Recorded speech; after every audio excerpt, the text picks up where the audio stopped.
Hello everyone. तो आज हम पढ़ेंगे कि किचन ऑफ द सेल किसे कहते हैं। ठीक है, तो प्लांट्स खाना बनाते हैं फोटोसिंथेसिस के थ्रू, ये सब हमको पता है। अब सवाल ये है कि ये खाना बनता कहाँ है। तो जैसे हमारा खाना बनता है किचन में, वैसे ही प्लांट की स्ट्रक्चर जब हम देखते हैं, स्टेम हो गया है ना, ये ब्रांचेस हो गई, ये लीफ हो गई। लीफ किससे बन गई? लीफ क्या है? एक ऑर्गन है। ऑर्गन किससे मिलके बना होता है? टिश्यूज से। जाइलम फ्लोएम हमने पढ़े हैं, टिश्यू होते हैं। टिश्यू सेल से मिलके बने होते हैं। ठीक है, तो अगर हम एलएस और टीएस की बात करें, तो अगर हम लीफ का सेक्शन कुछ इस तरीके से काटें, जैसे मेरी फिंगर है, अगर हम इसको लॉन्गिट्यूडनल ऐसे काटेंगे तो उसे एलएस बोलेंगे, लॉन्गिट्यूडनल कटिंग। और अगर इसको इस तरीके से काटा जाए कि ये पार्ट आपका शो हो आपको, तो उसे बोलेंगे हम टीएस, यानी कि ट्रांसवर्स सेक्शन। तो जब हम लीफ में ट्रांसवर्स सेक्शन यानी इसकी मोटाई को देखेंगे, तो हमें ये दिखाई देगा कि सबसे ऊपर ये हो गई क्यूटिकल या अपर एपिडर्मिस, ये लोअर एपिडर्मिस, ये हो गई स्पॉन्जी पैरेन्काइमा, और उसके बाद ये हमें दिखाई देता है होल, जिस होल को हम स्टोमेटा कहते हैं, और ये घिरा होता है गार्ड सेल से। गार्ड सेल्स की स्ट्रक्चर कुछ इस तरीके से होती है।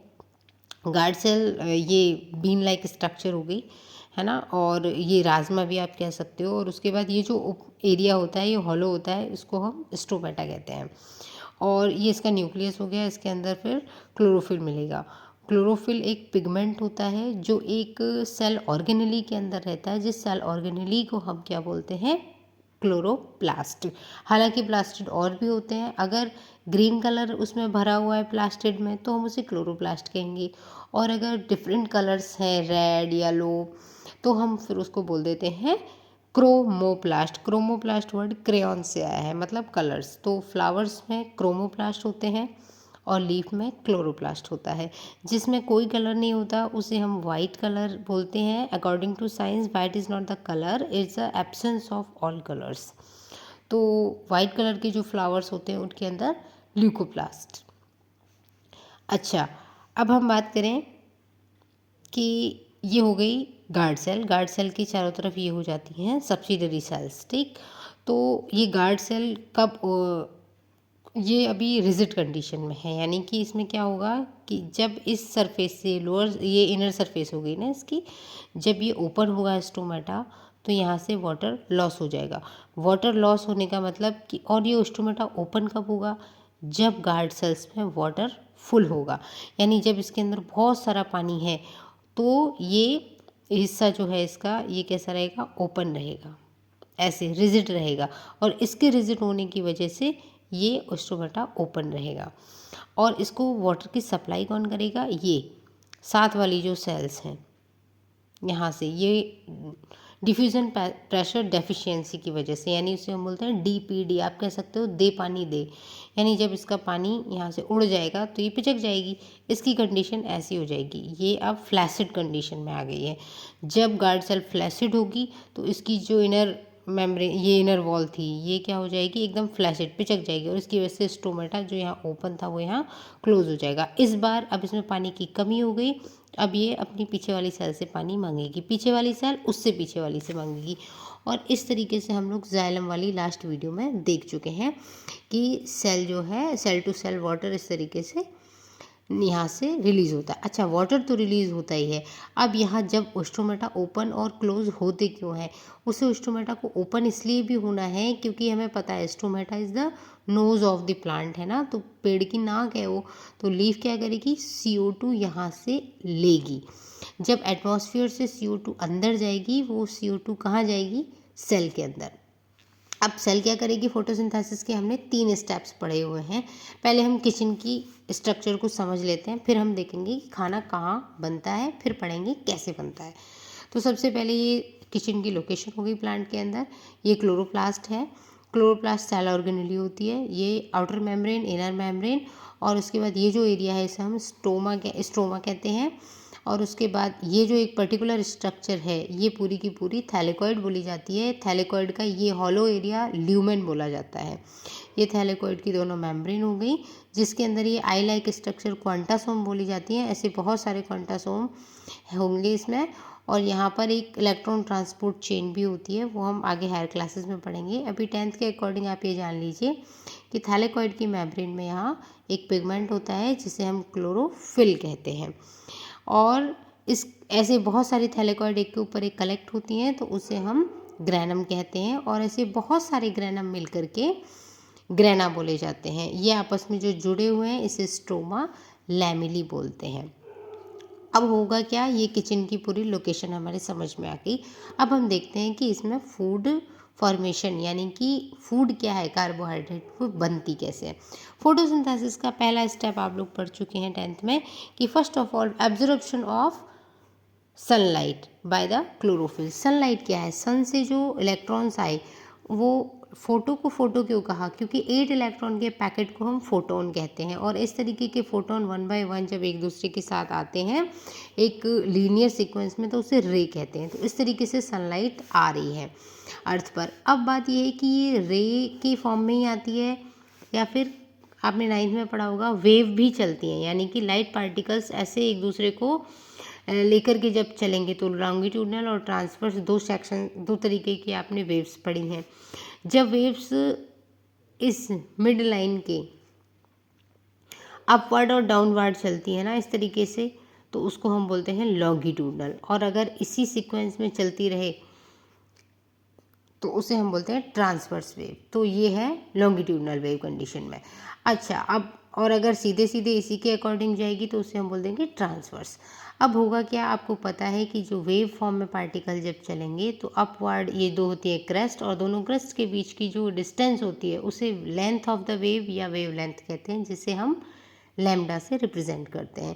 अभी अलग अलग नैनोमीटर में हम लोग नापते हैं, ठीक है। यानी कि जनरली जो लाइट की वेवलेंथ है अगर वो 380 से 750 नैनोमीटर की है तो हम बोल देते हैं कि ये विजिबल लाइट की रेंज है, यानी इस रेंज से ज़्यादा या कम की होगी तो वो लाइट हमें दिखाई नहीं देगी, हमारी आई उसके लिए फिर सेंसेबल नहीं होती है। अच्छा, तो जनरली जो है हमारे फोटोसिंथेसिस के लिए वैसे तो वेवगियर में बहुत सारी लाइट्स हैं, लेकिन हमें केवल प्लांट्स के अकॉर्डिंग देखना है तो ब्लू और रेड लाइट अल्टरनेट आती है ना जब, वही प्लांट्स के लिए एब्जॉर्प्शन में हेल्पफुल होती है, बाकियों को प्लांट एब्जॉर्ब नहीं करता। कितना अच्छा होता ना अगर हमारे अंदर भी ये क्लोरोफिल होता फिर हम भी हरे हरे होते और सूरज के सामने बैठ करके अपना अपना खाना खुद बना रहे होते, न खाने की चिंता न कमाने की चिंता ठीक है। तो वैसे लाइफ कितनी बोरिंग होती ना फिर। अब बात करते हैं कि जब सनलाइट आई तो उसको एब्जॉर्ब किसने किया, क्लोरोफिल ने, और क्लोरोफिल जैसे ही इलेक्ट्रॉन यहाँ से लेगा तो उसमें खुद में जो इलेक्ट्रॉन्स होते हैं, क्योंकि क्लोरोफिल क्या है, एक सिंपल केमिकल है भाई, जब इलेक्ट्रॉन लेगा तो इलेक्ट्रॉन इस तरीके से जंप करते हैं, और इन इलेक्ट्रॉन्स की वजह से क्या होगा, इसका इलेक्ट्रॉन जब खो जाएगा तो ये अपने इलेक्ट्रॉन की भरपाई कहाँ से करेगा, H2O यानी कि वाटर से।